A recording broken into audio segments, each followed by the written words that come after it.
Assalamualaikum warahmatullahi wabarakatuh. Salam sehat dan bahagia. Di video kali ini saya akan menampilkan praktek penerapan segitiga restitusi demonstrasi kontekstual modul 1.4 budaya positif. Perkenalkan, saya Lea Harlita, calon guru penggerak Angkatan 8 Kota Palembang, dan fasilitator saya Pak Bahri Aba dan pengajar praktek Ibu Nurul Sania. Pengertian restitusi. Restitusi adalah proses menciptakan kondisi bagi murid untuk memperbaiki kesalahan mereka sehingga mereka bisa kembali pada kelompok mereka dengan karakter yang lebih kuat. Restitusi bukan untuk menebus kesalahan. Restitusi adalah sebuah tawaran dan bukan paksaan. Restitusi fokus pada solusi dan dapat mengembalikan murid yang berbuat salah pada kelompoknya. Tahapan segitiga restitusi: 1. Menstabilkan identitas. 2. Validasi tindakan yang salah.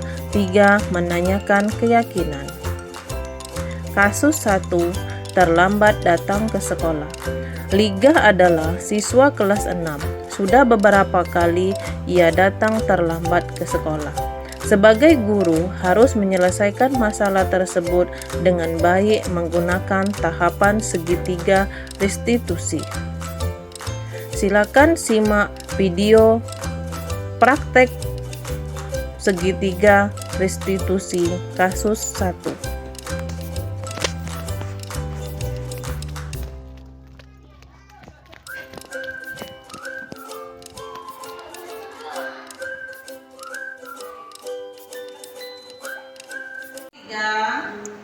Apa kabarnya hari ini? Itu tadi sudah sarapan? Sudah makan? Beli di mana? Makan itu tadi? Oh, Liga tahu tidak mengapa itu panggil? Tidak.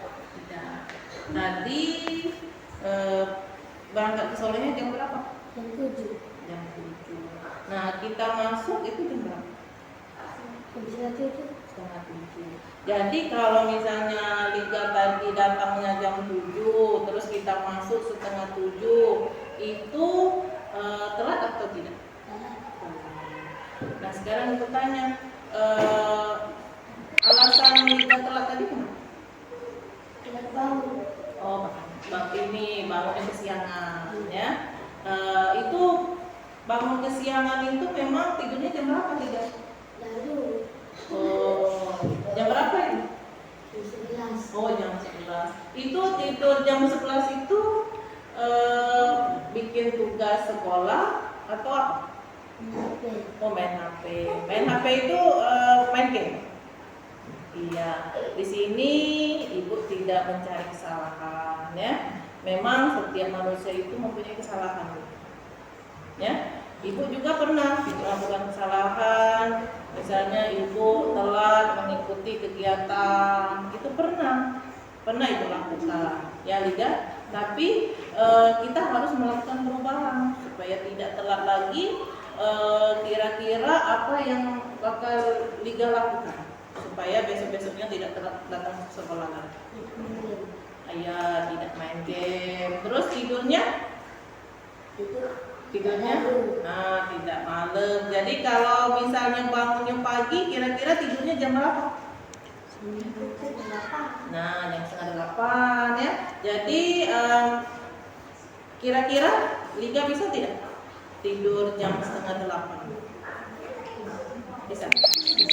Jadi kalau misalnya nanti besok atau kapanpun, Liga usahakan kalau mau sekolah itu tidurnya jangan malam-malam. Jadi setengah 8 atau jam 8 itu sudah mulai tidur, ya. Terus untuk paginya itu usahakan hidupkan alarm. Jadi tahu bangunnya jam berapa, sholat dulu, ya. Sudah sholat, mandi baru berangkat ke sekolah. Nah, sekarang ibu tanya lagi, kira-kira kapan ya Liga bisa menerapkan? Besok. Jadi alhamdulillah, jadi mulai besok Liga janji untuk tidak malam lagi tidurnya, terus datangnya lebih awal. Jadi kalau misalnya kita masuk jam 6:30 itu dari rumah jam berapa Liga? Kalau kita masuknya kan ke 06.40. Jadi dari rumah pukul, nah jadi 06.20 itu sudah ke sekolah supaya tidak telat ya. Terima kasih Liga, semoga Liga bisa berdisiplin karena disiplin itu sangat penting. Nah, disiplin dulu, kalau kita sudah disiplin kita bisa menjadi orang yang sukses dan terbiasa hidup berdisiplin. Semangat Liga ya. Terima kasih. Kasus 2. Tidak ikut gotong royong kelas. Pada saat piket kelas, Faiz sering tidak ikut bergotong royong membersihkan kelas. Sebagai guru, harus menyelesaikan masalah tersebut dengan baik menggunakan tahapan segitiga restitusi. Berikut adalah praktek penerapan segitiga restitusi kasus 2. Silakan dirapikan kelasnya. Nah, yang bukunya dibuat, bukunya ini bukunya dirapikan. Itu tadi yang mengambil sapu sudah berangkat ya?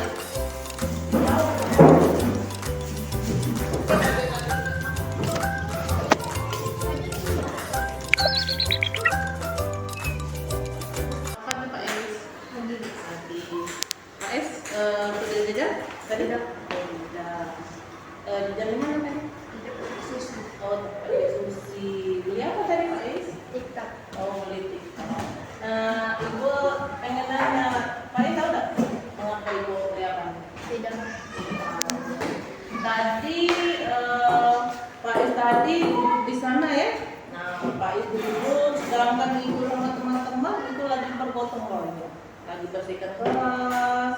Karena kita kan dari libur ya, terus kita masuk lagi, otomatis kelas kita kan berserakan dan porsi tadi di mana-mana, sampah banyak. Nah, dengan kawan-kawan kan tadi lagi bersih-bersih itu.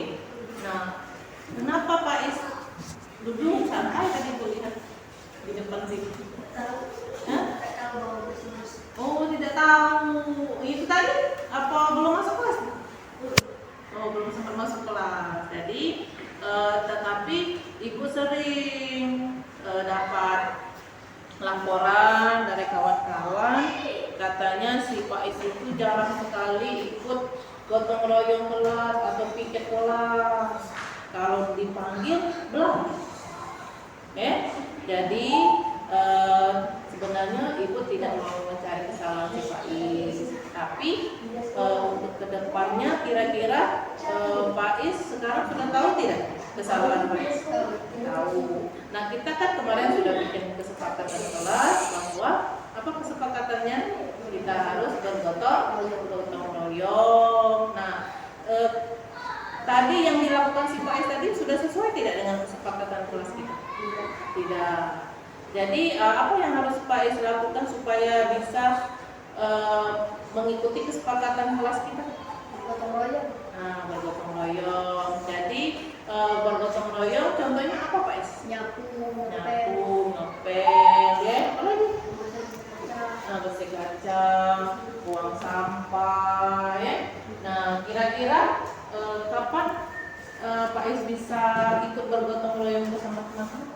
Besok. Oh, mulai besok. Jadi mulai besok itu Ibu lihat ya, Pak Is sudah bisa ikut bergotong royong. Tidak apa-apa, memang kita itu harus belajar dari kesalahan kita. Karena setiap manusia itu pasti mempunyai kesalahan. Maksud Ibu. Ibu juga sering melakukan kesalahan. Dari kesalahan itu kita bisa melakukan perubahan. Untuk siapa? Untuk diri kita sendiri, ke depannya. Jadi kita ke depan itu harus bisa bergotong royong, bisa berdisiplin ya, supaya kita bisa menjadi anak yang baik, tercapai cita-cita Faiz. Jadi mulai besok bergotong royong. Jadi pas sampai sekolah itu nanti diajarnya nanti, bukan tidak boleh tapi nanti setelah kelasnya sudah rapi, ya. Begitu Pak Es ya. Terima kasih Pak Es, tetap semangat. Assalamualaikum warahmatullahi wabarakatuh. Perkenalkan, nama saya Liga. Di sini saya dari kelas 6. Saya sangat senang belajar praktik bersama Ibu Lea karena saya diajarkan untuk mencari solusi dalam diri saya sendiri. Saya tidak pernah dimarahi atau dihukum. Terima kasih. Wassalamualaikum warahmatullahi wabarakatuh. Perkenalkan, nama saya Faiz, saya dari kelas 6. Saya senang belajar praktik bersama Bu Lea karena saya diajarkan mencari solusi dan masalah saya sendiri. Saya tidak pernah dimarahi atau dihukum. Terima kasih. Wassalamualaikum warahmatullahi wabarakatuh. Kesimpulan, penanganan kasus yang dilakukan guru menggunakan pendekatan segitiga restitusi diharapkan guru dapat memposisikan dirinya sebagai manajer dengan menggunakan pertanyaan-pertanyaan bermakna yang membuat murid lebih mandiri, percaya diri, dan bertanggung jawab. Demikianlah video penerapan demonstrasi kontekstual segitiga restitusi di sekolah. Terima kasih. Wassalamualaikum warahmatullahi wabarakatuh.